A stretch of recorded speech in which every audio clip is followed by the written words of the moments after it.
en el Evangelio de San Juan, capítulo 4, y vamos a leer desde el versículo 4 hasta el 34.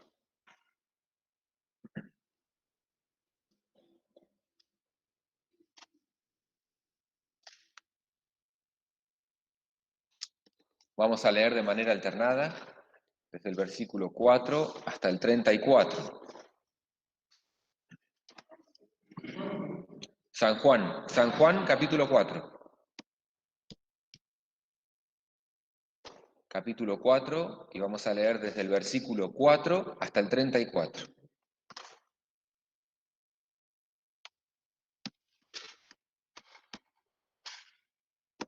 ¿Lo tenemos? Vamos a leer de manera alternada. Dice así la palabra de Dios: y era menester que pasase por Samaria.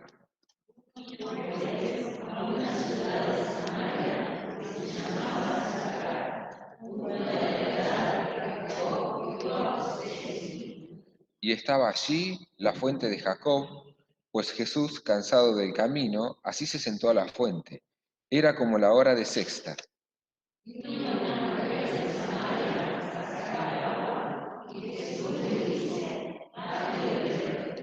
Porque sus discípulos habían ido a la ciudad a comprar de comer.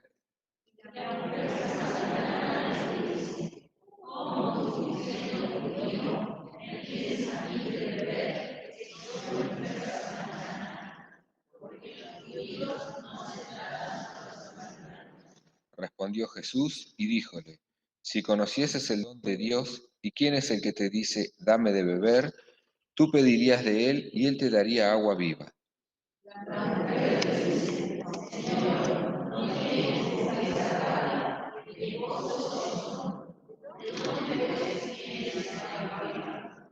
¿Eres tú mayor que nuestro padre Jacob, que nos dio este pozo, el cual él bebió y sus hijos y sus ganados?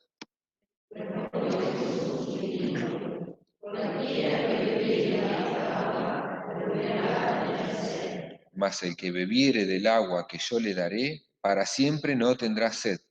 Mas el agua que yo le daré será en él una fuente de agua que salte para vida eterna.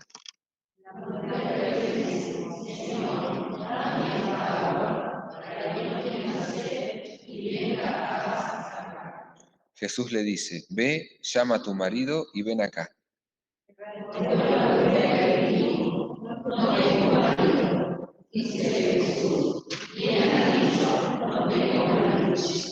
Porque 5 maridos has tenido, y el que ahora tienes no es tu marido. Esto has dicho con verdad.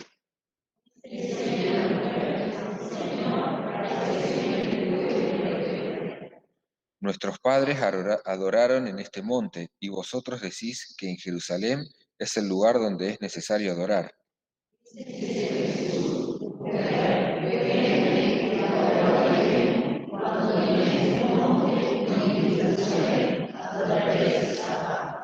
Vosotros adoráis lo que no sabéis, nosotros adoramos lo que sabemos, porque la salud viene de los judíos.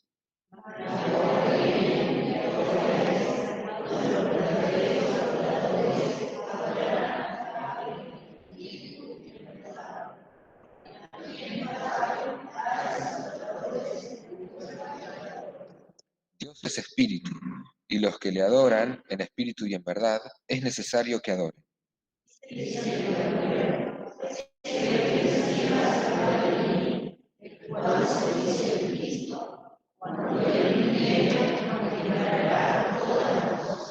Dícele Jesús: yo soy, que hablo contigo.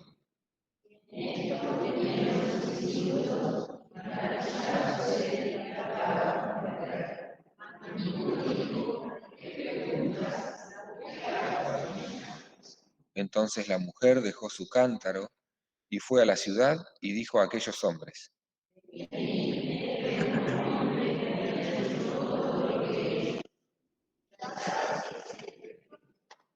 Entonces salieron de la ciudad y vinieron a él.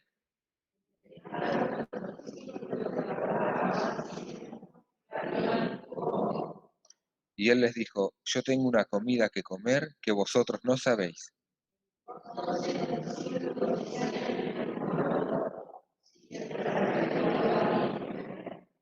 Dícele Jesús: mi comida es que haga la voluntad del que me envió y que acabe su obra. Aquí la lectura de la palabra. En esta mañana le toca a Carlitos decidirnos en esto. Que el Señor te bendiga, Carlitos.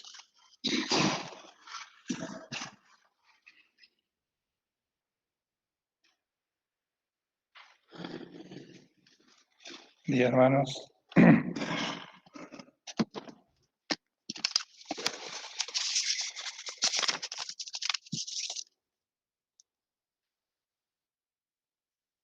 Vamos a leer dos versículos más en el mismo capítulo 4 de San Juan. Dice: de manera que como Jesús entendió que los fariseos habían oído que Jesús hacía y bautizaba más discípulos que Juan, aunque Jesús no bautizaba sino sus discípulos. Esto nos da contexto para que podamos meditar en este pasaje tan conocido con esta mujer samaritana. Acá nos dice que el Señor Jesús, como entendió esto, que entendió que los fariseos habían oído que Jesús hacía y bautizaba más discípulos que Juan. Sabemos que se refiere a Juan el Bautista, aquel que vino como precursor a anunciar el Cordero de Dios que quita el pecado del mundo. Él decía, ahí en San Juan capítulo 1, está el testimonio de él, que decía: yo soy la voz que clama en el desierto. Juan fue una voz, ministerio cortito, pero dice el Señor que era el mayor, ¿no?, de los nacidos de mujer, pero que aquellos que pertenecían al reino de los cielos, la iglesia era mayor, el más pequeño de eso era mayor que Juan el Bautista. Muchas enseñanzas acerca de este profeta, el más grande, según el Señor del Antiguo Testamento, pero tenemos que ver acá lo que está diciendo, lo que el Señor Jesús entendió, y en el capítulo 2, dando vuelta a la hoja, el capítulo 3, versículo 22, dice: pasado esto, que fue la conversación del Señor con Nicodemo, nos relata acá cómo Jesús bautizaba y también Juan. Dice: pasado esto, vino Jesús con sus discípulos a la tierra de Judea y estaba allí con ellos y bautizaba. Y bautizaba también Juan en Enón junto a Salim, porque había allí muchas aguas y venían y eran bautizados. Entonces, volviendo a nuestro pasaje, el Señor Jesús entendió, veía que muchos más empezaban a bautizar con el mismo Señor que con Juan. Había empezado bautizando Juan, pero era lógico que irían a bautizarse con el Señor Jesús porque Juan anunciaba a Jesús. Entonces, ¿qué pasaba? Si eso seguía en aumento, la popularidad del Señor, también con las señales que había hecho, iba en rápido aumento. Entonces, ¿qué iba a pasar? Iba a llegar el momento de la confrontación de los judíos con el Señor Jesús, porque sabemos que los fariseos no querían, sabemos cómo lo resistían, y podía llegar el momento de la cruz antes, pero no era el momento.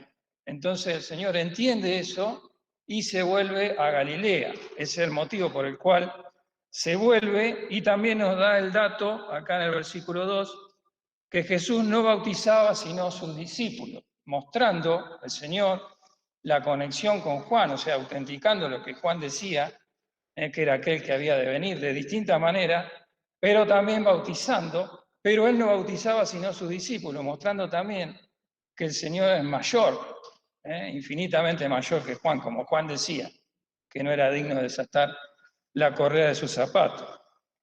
Entonces, ese es el motivo por el cual el versículo 3 nos dice: dejó a Judea y fuese otra vez a Galilea. Y ahora pasamos al versículo 4, que nos dice: y era menester que pasase por Samaria, era necesario que pasase por Samaria. ¿Por qué? Porque Samaria estaba entre Judea y, Samaria estaba entre Judea y Galilea. Había dos caminos para ir de Judea a Galilea. Uno era el más corto, pasando por Samaria, por donde fue el Señor, y otro que los judíos, la mayoría de los judíos, se puede decir piadosos, ¿no? Aquellos que eran más religiosos, tomaban que era mucho más largo por la derecha, por el oriente, inclusive tenían que cruzar el Jordán y volver a entrar. ¿Por qué? Porque no querían pasar por Samaria, porque los samaritanos, entre judíos y samaritanos, como dice después, no se tratan, y había un odio muy grande entre ellos por toda la historia de los samaritanos, la cual tenemos que ver un poquito la historia para entender por qué los judíos no se tratan con los samaritanos. El Señor Jesús no hizo el camino largo. Dice, era necesario que pasase por Samaria. Entonces tenemos que ver, para entender lo que eran los samaritanos, para entender el odio que se tenían con los judíos, tenemos que hacer un poquito de historia. Tenemos que ir al año 930 antes de Cristo, después de la muerte de Salomón, cuando se divide el pueblo de Israel en el reino del norte con las 10 tribus y el reino del sur. En el sur reinó Roboam, uno de los hijos de Salomón, y Jeroboam en el norte. Esto está en Primera Reyes 12, no lo vamos a leer ahora, pero vamos a ir rápido, pero para entender un poquito quiénes eran los samaritanos. Ahí en Primera Reyes 12 dice que se dividen los dos reinos, una rebelión de Jeroboam, que era un oficial de Salomón, y Jeroboam se da cuenta, que dice, bueno, ahora las 10 tribus, dice, se van a ir a Jerusalén, al reino del sur, porque ahí, para adorar, ahí estaba el templo de Salomón, esa era la adoración. Ellos sabían que ese era el lugar donde había que adorar. Entonces, para evitar eso, muchos de nosotros conocemos la historia, ¿qué hace Jeroboam? Construye 2 becerros de fundición de oro, y uno lo pone en Dan, la ciudad más al norte del reino del norte, y otro en Betel. Dos becerros de oro, y dice, adoremos a Jehová, pero hay que adorar a estos becerros. Eso hace para que no se vayan. Por supuesto, Jeroboam era un rey malvado, idólatra, y tenía todas las costumbres de los pueblos que rodeaban ahí a Israel, ¿no? Y esto también nos permite una reflexión hacer, porque Jeroboam, aunque es idólatra, se da cuenta que se van a ir al templo. Y eso porque Jeroboam sabía que la religión, la misma creencia, une a las personas. Así que eso también, a pesar de que algo totalmente malo lo que hizo, nos hace pensar que a nosotros lo que nos une es una misma fe, la fe del Señor, como dice Pablo ahí en los Efesios, ¿no? Una fe, un bautismo. Eso, nosotros acá somos personas que tenemos diferentes gustos, diferentes modos de vida, pero ¿qué nos une? Una misma doctrina, una unidad espiritual, y así podemos sacarnos de eso que hizo Jeroboam una enseñanza también para nosotros. Así que ahí el reino de Israel se corrompe mucho más y sigue la idolatría, podemos decir. 50 años más tarde, aproximadamente, Omri, un rey de Israel, que viene después también dice, ahí eso está en el capítulo 16 de Primera Reyes. Dice que ese rey Omri, si bien fue un rey muy hábil, muy político, que hizo una obra notable, era mucho peor que los anteriores reyes. Omri le compra un monte a un tal Semer, de ahí viene el nombre de Samaria, un monte que era un lugar muy estratégico para construir una ciudad. Un monte de 100, o sea, una montaña pequeña, ¿no? Un monte de 100 metros de altura y que arriba tiene una forma de meseta grande. Entonces es un lugar muy estratégico para hacer una ciudad, y ahí se construye Samaria. Y ahí Samaria, hasta ahí la capital del norte era Siquem. Ahí Samaria, que es la mayor parte que dura el reino del norte, es la capital del reino del norte.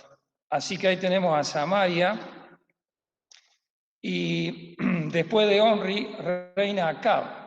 Acab era peor todavía que Omri, dice, eso está ahí en el Primera Reyes 16. Acab se casa con Jezabel, que era la hija del rey de los Sidonios, pertenecía a los fenicios, y ellos tenían el culto a Baal. Así que con toda la idolatría que tenían, Acab y Jezabel incorporan a Israel el culto a Baal, que era el dios de los fenicios. Así que ahí más o menos vamos entendiendo cómo eran los samaritanos, ¿no? Cómo se habían apartado, a pesar de que el origen era el pueblo de Dios, pero se fueron contaminando. Después llega el imperio asirio en el año 722, Israel es llevado en cautiverio y Asiria se lleva la mayor parte de los israelitas y lleva a esa parte de Samaria, a todo, podemos decir, el país, lleva otros cautivos que tenía de otros pueblos, así que se mezclan aún más. Entre esos pueblos estaban babilonios y otros pueblos. Eso está en Segunda Reyes 17. Después viene el imperio babilónico, que invade el reino de Judá, el reino del sur, y se lleva, sabemos, lo conocemos, los 70 años en Babilonia, y se produce la deportación de los israelitas del exilio a Babilonia. Y ahí se lleva a la mayor parte de los israelitas, pero deja las clases más bajas de la sociedad, los más pobres, y los menos instruidos los deja ahí en Samaria. Así que, y después empiezan a venir otros pueblos a Samaria y se mezclan aún más. Así que ahí tenemos un panorama. Después, por supuesto, hay un odio entre los samaritanos y los judíos muy grande. Podemos acordarnos también cuando Esdras y el pueblo construyen las murallas, que los enemigos del pueblo de los judíos, entre ellos está uno Sanbalat Horonita, que era también samaritano. Así que vemos la enemistad que había, no se podían, los judíos despreciaban a los samaritanos, los odiaban aún más que la otra nación, aunque sabían que en parte eran parientes, ¿no? Eran hermanos, podemos decir. ¿Esto para qué? Para que entendamos por qué los samaritanos no se tratan con los judíos, que usted más adelante dice, pero vamos a volver al versículo 4, que dice, y era necesario que pasase por Samaria. ¿Quién tenía que pasar por Samaria? El Señor Jesús. Y esto podemos decir, ¿por qué? ¿Por qué era necesario? Podemos decir, bueno, ¿porque era el camino más corto? No. ¿Por qué? Porque se trataba de quién, del Señor. Así que el Señor sabía que era necesario pasar por Samaria. ¿Por qué? No porque era el camino más corto, sino porque ahí el Señor sabe las cosas y sabía que tenía una obra que el Señor le había dicho que tenía que hacer. Entonces pensemos esto, era necesario que pasase por Samaria, pero porque el Señor había visto una obra que el Padre le revelaba continuamente, oraba al Señor para saber lo que tenía que hacer. Así que era menester que pasase por Samaria. Entonces el Señor, ¿qué hace? Versículo 5. Vino pues a una ciudad de Samaria que se llamaba Sicar, junto a la heredad que Jacob dio a José, su hijo. Y estaba allí la fuente de Jacob, pues Jesús, cansado del camino, así se sentó a la fuente, era como la hora de sexta. Este versículo es muy precioso y yo pensaba, ¿no? Porque este es el Evangelio de Juan. En el Evangelio de Juan sabemos que resalta la divinidad del Señor Jesús. Los otros evangelios, los evangelios Mateo, Marcos y Lucas, son los evangelios sinópticos, que sinóptico significa ver juntos, ¿no? Porque son hechos que se relatan en un mismo orden, más o menos en el mismo orden cronológico, y cuando nosotros decimos, vamos a ver este pasaje, en Marcos está el pasaje paralelo, o sea, el mismo pasaje, lo podemos ver. Pero el Evangelio de Juan es totalmente distinto, ¿no? Porque hay muchos hechos muy importantes en los Evangelios sinópticos, en Mateo, Marcos y Lucas, pero Juan no los dice. ¿Por qué no los dice? Porque se ocupa más no tanto de los hechos, sino del ser de Dios, de lo que Dios es, de lo que el Señor Jesús es, de su divinidad. Pero aquí hay algo muy precioso, porque yo pensaba, ¿no?, en el Evangelio en que se resalta al Señor Jesús como Dios, también acá se resalta mucho su naturaleza humana, de cómo el Señor, siendo Dios, con todas las verdades profundas que tenemos en este Evangelio, nos muestra acá la debilidad, cómo el Señor se tuvo que someter a la humanidad. Dice el Señor Jesús, cansado del camino. Fue ahí porque era necesario. ¿Qué era necesario? Sabía que había un alma que él le tenía que hablar. Y todo lo demás pasa a segundo plano, ¿no? Cansado del camino, tal vez habría tenido que ir apurado a esa hora, que era la hora de sexta, que son las 12 del mediodía. Así que imaginemos, ¿no? Señor cansado del camino. Y pensaba también, por otro lado, cómo el Señor hizo tantas señales, ¿no? Hasta ese momento había hecho señales. Hizo la señal ahí cuando, en las bodas de Caná, cuando convierte el agua en vino. Hizo otras señales que no están relatadas, pero Nicodemo dice, ¿no?, cuando se encuentra con el Señor, le dice, Rabí, sabemos que has venido de Dios por maestro, porque nadie puede hacer estas señales que tú haces. Entonces Nicodemo busca al Señor por las señales. Y acá podía haber hecho también señales. Podía haber hecho algo para que él tal vez no esté cansado, pero no, nos muestra eso, cómo el Señor se sacrificaba por las almas. Era necesario que el Señor estuviera ahí a las 12 del mediodía, cansado del camino, esperando a esta mujer. Los discípulos, nos dice más adelante, ¿no?, que habían ido a la ciudad a comprar comida. Podía haber hecho un milagro y tener la comida ahí, pero no, la señal no era cuestión de hacerla en cualquier momento o para satisfacerse a sí mismo, sino que era la señal que el Padre le decía que tenía que hacer. Y la necesidad era la espiritual, antes de todo, ¿no? Así que es un precioso versículo en que nos dice, Jesús cansado del camino, así se sentó a la fuente. Hasta que viene esta mujer, ¿no? Versículo 7. Vino una mujer de Samaria a sacar agua y Jesús le dice, dame de beber. Y acá tenemos que pensar, lo que decíamos antes, ¿no?, cómo el Señor, cómo se habrá sorprendido esta mujer samaritana, ¿no?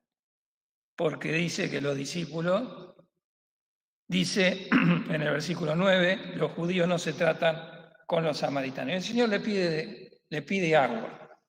Cosas más extrañas, ¿no? Las cosas que hace el Señor. Nadie se hubiera imaginado que un maestro, como era el Señor, iba, por empezar, a hablar con una mujer, porque los fariseos aún tenían prohibido hablar con los maestros, los rabí tenían prohibido hablar con su mujer en público. Y acá el Señor Jesús habla con una mujer y encima samaritana, ¿no?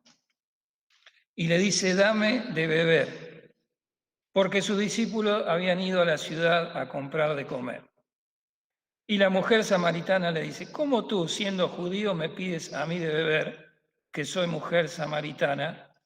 Porque los judíos no se tratan con los samaritanos. Respondió Jesús y díjole, si conocieses el don de Dios y quién es el que te dice, dame de beber, tú pedirías de él y él te daría agua viva. Acá viene el Señor con la palabra del Evangelio, ¿no? Si tú conocieses el don de Dios, el regalo de Dios, ¿y quién es el que te dice, dame de beber?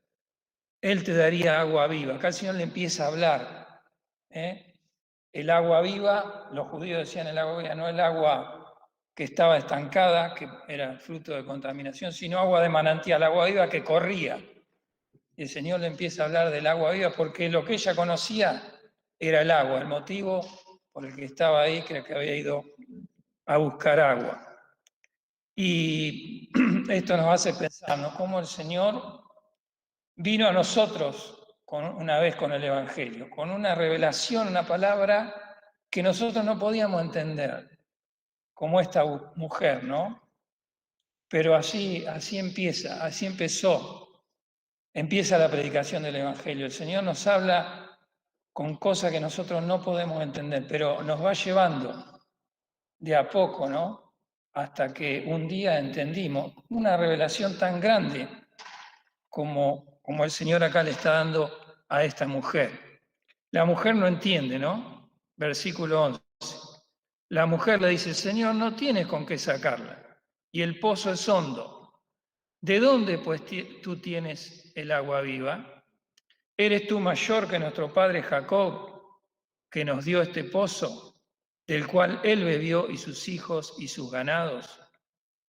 Respondió Jesús y díjole: cualquiera que bebiere de esta agua volverá a tener sed, mas el que bebiere del agua que yo le daré, para siempre no tendrá sed, mas el agua que yo le daré será en él una fuente de agua que salte para vida eterna. Empieza a hablar más específicamente del Espíritu Santo, un agua ideal, no el agua de ese pozo que estaba al fondo, era difícil para sacarla, el Señor no tenía con qué sacarla, empleaban como una bolsa de cuero con una soga para sacar el agua. Entonces la mujer no entiende y sigue hablando de esa agua, ¿no? Pero acá el Señor le muestra un agua, que ¿de qué está hablando? ¿Qué es esa agua? El Espíritu Santo. Una fuente de agua que salte para vida eterna. No un agua que está al fondo, sino un agua que se derrama.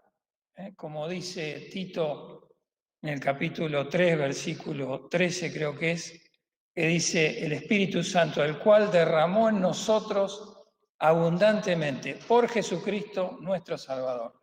¿Cuánto nos dice esto, no? El Señor, para darnos el Espíritu Santo, tuvo que dar su vida en la cruz por nosotros, para darnos esa fuente de vida que es el Espíritu, que limpia, para darnos el fruto del Espíritu.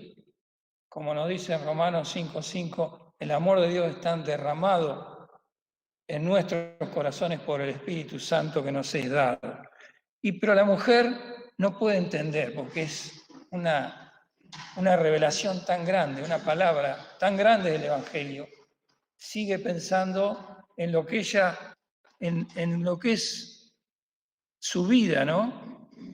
Dice la mujer, versículo 15, la mujer le dice: Señor, dame esta agua para que no tenga sed, ni venga acá a sacarla. ¿Habrá entendido algo de lo que el Señor le estaba hablando? Pero era el agua ideal, ¿no es cierto? Un agua que brotaba, el agua viva, ¿no? Le dice: no tenga sed ni venga acá a sacarla. Versículo 16, el Señor Jesús le cambia de tema y le dice: ve, llama a tu marido y ven acá. Respondió la mujer y dijo: no tengo marido. Dícele Jesús: bien has dicho, no tengo marido. Porque 5 maridos has tenido y el que ahora tienes no es tu marido. Esto has dicho con verdad. Así que la mujer no entiende. Entonces el Señor le cambia de tema y le da una señal. Le dice lo que era ella, su vida. Sabía toda la vida de ella, por supuesto. Si era el Señor Jesús. Como hombre cansado del camino, pero como Dios sabe todas las cosas.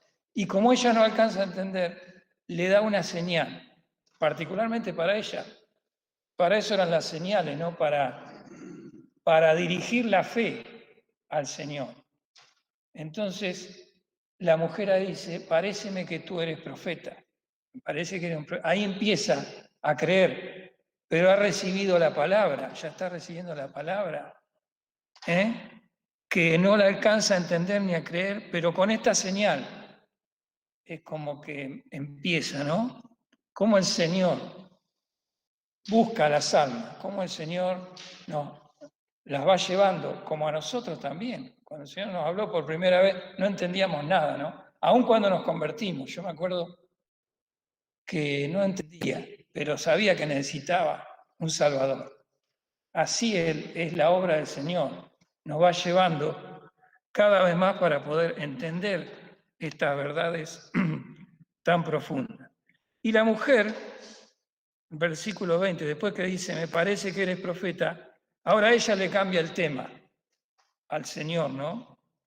Y le dice, tal vez no le gustaba, le avergonzaba su vida, por supuesto, una vida licenciosa, ¿no? Una vida de adulterio, de ir pasando de un marido a otro.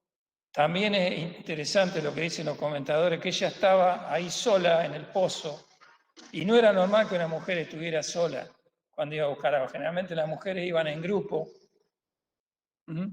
pero ella estaba sola, tal vez no tenía, tal vez en Sicar no la querían por su pasado, como es un alma que nadie reparaba, pero el Señor la fue a buscar. Esto nos enseña también que no tenemos que desechar a ninguna persona.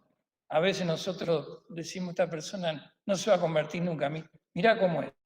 Pero el Señor va a buscar, no hace acepción de persona. El Señor no nos busca por lo que nosotros somos, sino porque sabe que en un momento vamos a creer. Pensemos en esta mujer. ¿Quién se iba a fijar en ella? Se fijó el Señor. Nunca desechemos a ningún alma. Y nunca desechemos a ningún hermano, tal vez, que a veces pensamos, mira este hermano cómo es. Conoció al Señor, pero ahora no lo desechemos, porque el Señor dio su vida por todos. Así que la mujer le dice, le cambia de tema, ¿no? Y pasa de lo que el Señor está hablando de ella a algo general. Y le dice, nuestros padres adoraron en este monte.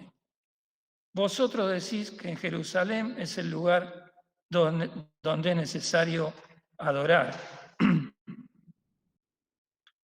Dícele Jesús, mujer, créeme. Ese era el tema, ¿no?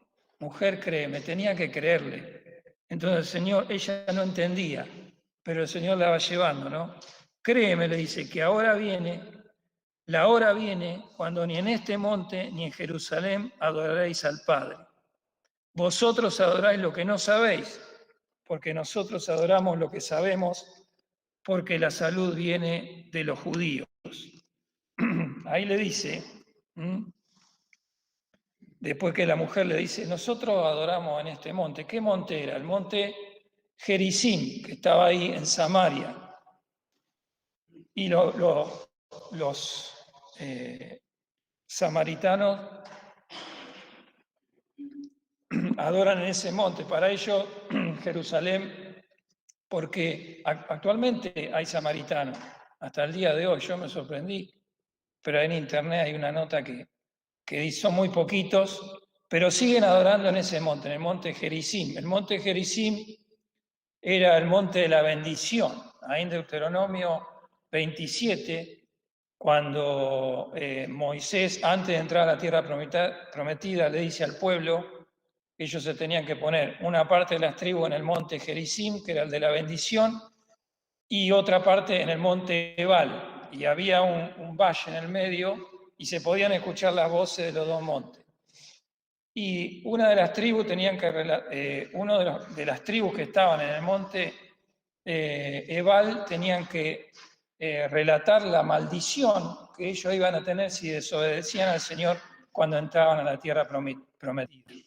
Y en el monte Gerizim tenían que relatar la bendición. Eso es muy precioso, está en Deuteronomio 27 y 28. Pero los samaritanos dicen que como en el Pentateuco no se nombra a Jerusalén, Dios dijo que tienen que adorar ahí en Gerizim. Algo totalmente equivocado, porque toda la Biblia habla de Jerusalén y es algo muy obvio. Sin embargo, nos llama la atención cómo un pueblo que es el pueblo de Dios se desvía tanto y pierde la luz de tal manera ¿A causa de qué? De la idolatría, que como comenzó la historia de los samaritanos, como veníamos diciendo. Pero entonces la mujer le dice, nuestros padres adoraron en este monte. Vosotros decís que en Jerusalén es necesario adorar. Y ahí el Señor le dice lo que ya sabemos, ¿no? La salud viene de los judíos. La salvación viene de los judíos. Y la prepara también para darle una revelación más grande, o de lo mismo que le está hablando, pero que la adoración debe ser en espíritu, como nos dice, como sigue diciendo, ¿no? Versículo 23. Mas la hora viene y ahora es. Está hablando de qué? De lo que iba a venir. Ya, es como que el Señor le dice, ya viene. ¿Qué viene? El tiempo de los verdaderos adoradores. Está hablando de la iglesia, de aquellos que iban a recibir esa fuente de agua de vida que salte para vida eterna. Le está hablando de la dispensación en la que nosotros estamos, en la cual nosotros recibimos ese espíritu para adorar como el Señor le dice acá, le da esta revelación tan grande, ¿no? Mas la hora viene y ahora es cuando los verdaderos adoradores adorarán al Padre en espíritu y en verdad, porque también el Padre tales adoradores busca que le adoren. No se trata de un lugar, porque estaba en disputa, ¿no? Los samaritanos adoraban en Gerizim, los judíos en Jerusalén. No se trata de un lugar, no se trata la adoración, la verdadera adoración no se trata de los sentidos, de lo que yo percibo con los sentidos, ¿no? Sino es algo espiritual, le dice el Señor. Hago en lo profundo del corazón. Los verdaderos adoradores adorarán en espíritu y en verdad. ¿Y cuál es la verdad? La palabra de Dios. Santifícalo en tu verdad, tu palabra es verdad. Esta es una revelación que el Señor le da a esta mujer, en la que nadie se fijaba, ¿no? Dios es espíritu, y los que le adoran en espíritu y en verdad es necesario que adoren. ¿Cuántas veces buscamos una adoración en el alma, ¿no? Guiada por nuestra parte sensorial, por los sentidos. O por ahí escuchamos una música que habla de Jesús y ya pensamos que con eso podemos adorar, pero no ignoramos que la música nos lleva a nuestra parte sensorial, a lo que es el alma, y nos impide adorar en el espíritu, en lo profundo, en la parte que se conecta directamente con Dios. ¿Cuánto de eso hoy vemos, ¿no? ¿Cuánto se habla de Jesús, pero se busca la parte superficial, la parte del alma, que también tiene que adorar, pero debe estar sometida al espíritu, en espíritu y en verdad, una revelación. Y en el versículo 25 la mujer le dice, sé que el Mesías ha de venir, el cual se dice el Cristo. Cuando Él viniere nos declarará todas las cosas. Claro, la mujer era samaritana, pero el origen de los samaritanos era del pueblo de Israel. Así que ellos sabían cosas, la mujer sabía, ¿no? Sabía del Mesías. Entonces dice, cuando Él viniere nos declarará todas las cosas. Y ahí el Señor le da la revelación final, lo que el Señor había venido a decirle, yo soy que hablo contigo, se le revela, ¿no? ¿Habrá creído la mujer ahí? Posiblemente, ¿no? Creyó cómo el Señor la fue llevando. Yo creo que creyó, ¿no? Porque ahí cambió su vida. Si vemos cómo sigue el relato, ¿no? Y en esto vinieron sus discípulos y maravilláronse de que hablaba con mujer. Mas ninguno dijo, ¿qué preguntas o qué hablas con ella? Si bien les pareció raro, era el Señor. Entonces los discípulos estaban aprendiendo que lo que hacía el Señor a veces nos parece raro también a nosotros, pero es el Señor. Entonces no le dijeron nada. Entonces la mujer dejó su cántaro y fue a la ciudad y dijo a aquellos hombres, venid, ved un hombre que me ha dicho todo lo que he hecho, si quizás es este el Cristo. ¿Habría creído ya ahí? Posiblemente, ¿no? No lo sabemos, pero el Señor estaba trabajando. El Espíritu, esa fuente de agua que salta para la vida eterna, estaba tal vez ya en su corazón, hablándole.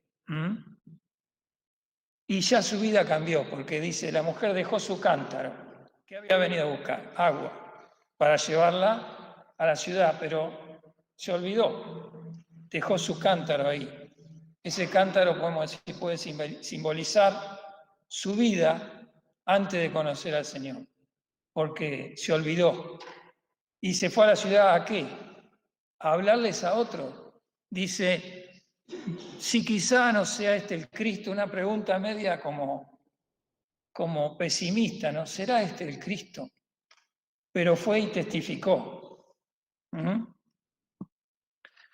Venid, ved un hombre que me ha dicho todo lo que he hecho, si quizás es este el Cristo. Entonces salieron de la ciudad y vinieron a él. ¿Quiénes vinieron? Aquellos que habían escuchado de la mujer. En el versículo 39 dice, y muchos de los samaritanos de aquella ciudad creyeron en él por la palabra de la mujer, que daba testimonio, diciendo, que me dijo todo lo que he hecho. Viniendo pues los samaritanos a él, rogáronle que se quedase allí, y se quedó allí 2 días. Qué obra que tenía que hacer el Señor, ¿no? Comenzó con esa mujer. Y podemos pensar, comenzó la obra con el Señor pidiéndole agua.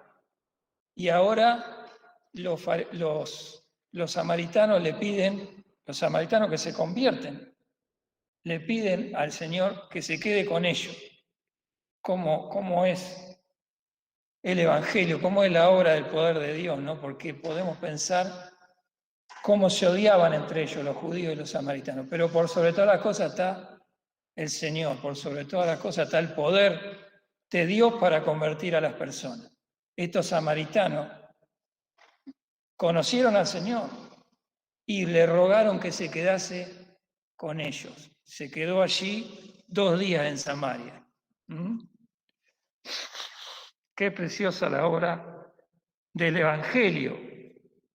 Después dice, versículo 41, y creyeron mucho más por la palabra de él, y decían a la mujer, ya no creemos por tu dicho, porque nosotros mismos hemos oído y sabemos que verdaderamente este es el Salvador del mundo, el Cristo.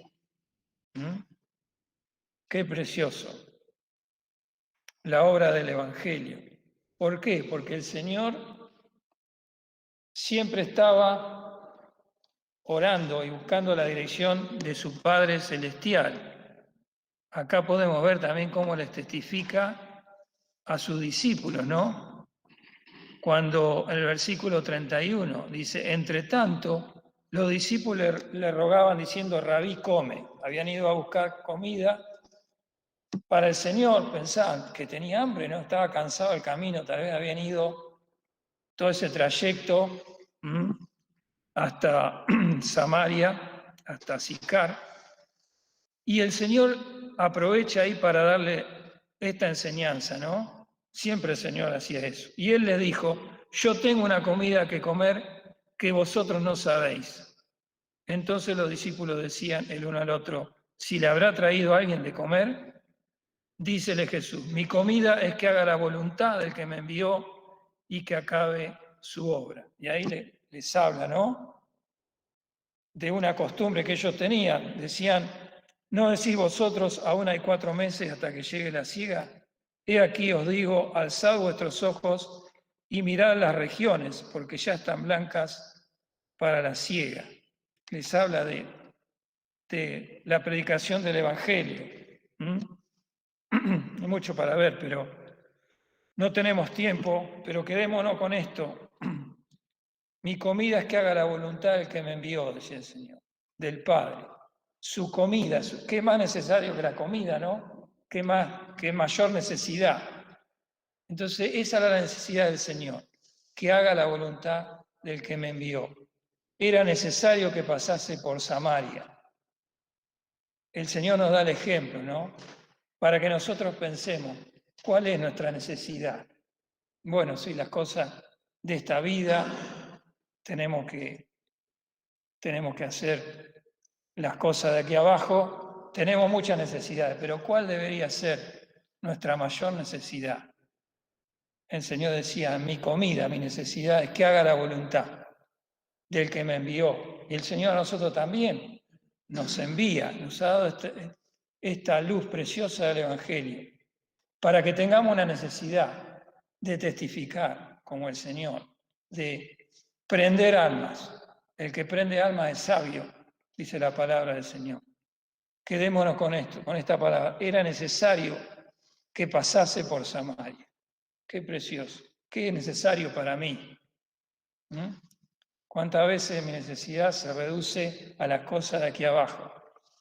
Habiendo recibido este evangelio precioso, esta luz de Dios, que el Señor nos pueda bendecir para que nuestra necesidad sea la necesidad del Señor, ¿no? Era necesario que pasase por Samaria. Señor nos bendiga.